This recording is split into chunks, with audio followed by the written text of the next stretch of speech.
Un gran favorito.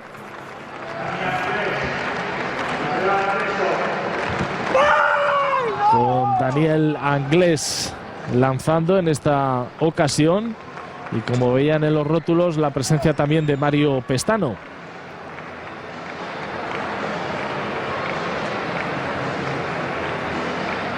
Quien actualmente ocupa la cuarta posición. Vamos a echar un repaso con el ordenador a mano para ver en qué situación se está disputando la final de peso.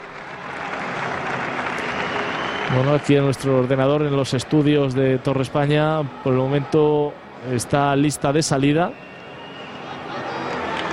pero no aparece los resultados acumulados. Tercer clasificado. Sentimos no poder darles la reseña completa de la actuación de los participantes.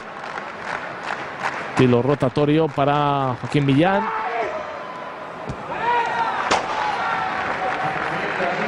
Y buscando la aproximación a los 18 metros, Joaquín Millán.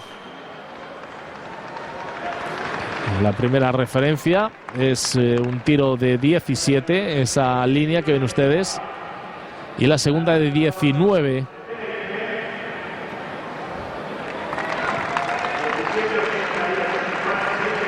Se le escala la victoria a Borja Vives.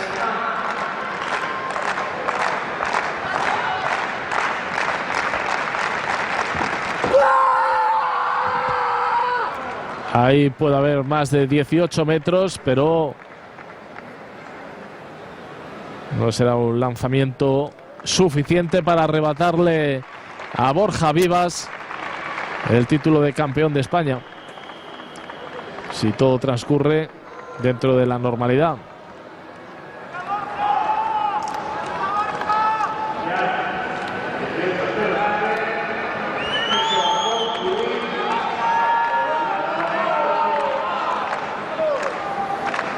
Germán, 18.09.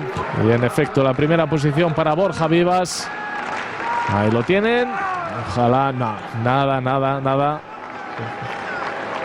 Se le escapó en el tramo final. Él mismo lo ha anulado porque no iba a mejorar lo anteriormente conseguido.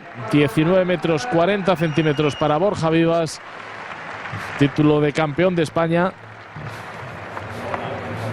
No es fácil, ni mucho menos.